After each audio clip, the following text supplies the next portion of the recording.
No one wants to wake up one day and feel like their vagina is literally gonna fall out. She had to take this woman's vagina and sew it back in on an organ on the inside. I was like, what? You know what she said? Welcome to Steep Me Softly, where we focus on sexual wellness, pleasure, and taboo truths. Gently steamed. Grab a cup and stay a while.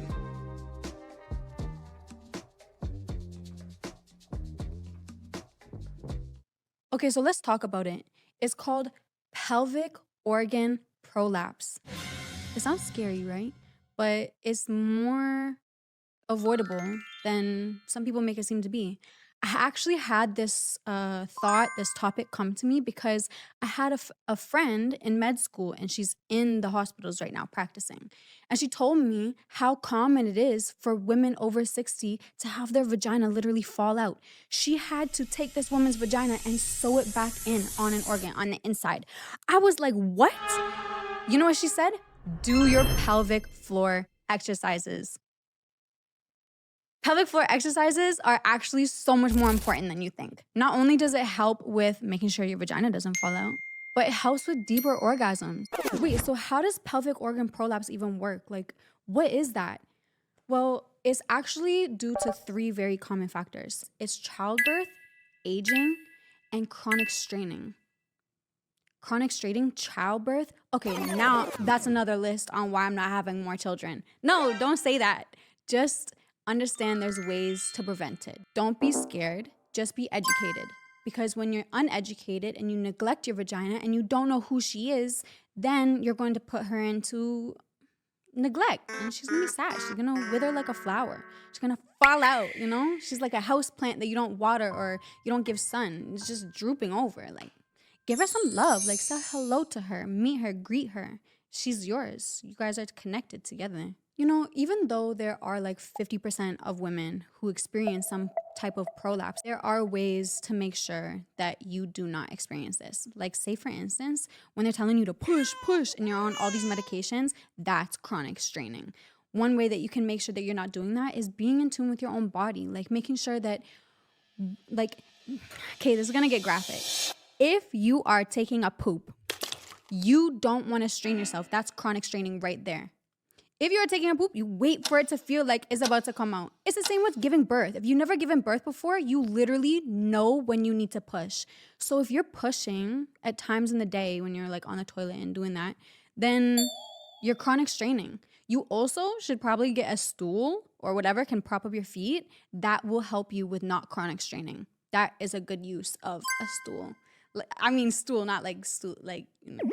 And even to make sure on top of that conversation about like bowel movements, one way that you can make sure that you're doing that is getting in your fiber count. You all are counting your protein and everything, but you need to count your fiber as well. Very important. That's also to just avoid cancer. That's not even talking about just a vagina falling out anymore. That's deeper than that. Also, we want to be taking in a lot of water, hydration, in order to make sure that it moves properly. And last but not least, magnesium. Those are all very good ways to make sure that you're not having chronic straining, pushing, and it's not moving. In order to avoid chronic straining when you are working out, what you want to do is make sure that you have proper form and you're using your breath to strengthen your core. That way you're not straining the pelvic floor muscles while you're pushing up. Some exercises that you do want to focus on is something like Kegel exercises. Like just holding in, almost as if like you're holding in your pee. Hold it in for 10 seconds. Hold. And then release. And do that like you're doing reps. Give yourself a little break. Start a next set. Another thing is jumping exercises. And another secret is hip thrusts. People don't really realize how much hip thrusts really strengthen your pelvic floor muscles. Hip thrusts and jumping exercises, those two combined, that's like using Kegel balls instead of just doing the Kegel exercises, which is a whole nother topic. And next thing that people don't really realize is good orgasms. Good orgasms, deep orgasms. And the only way that you can get deeper orgasms is by building your pelvic floor muscles. So how do you get deep orgasms without building it first? Well, you don't, unless you have a strong pelvic floor in the first place.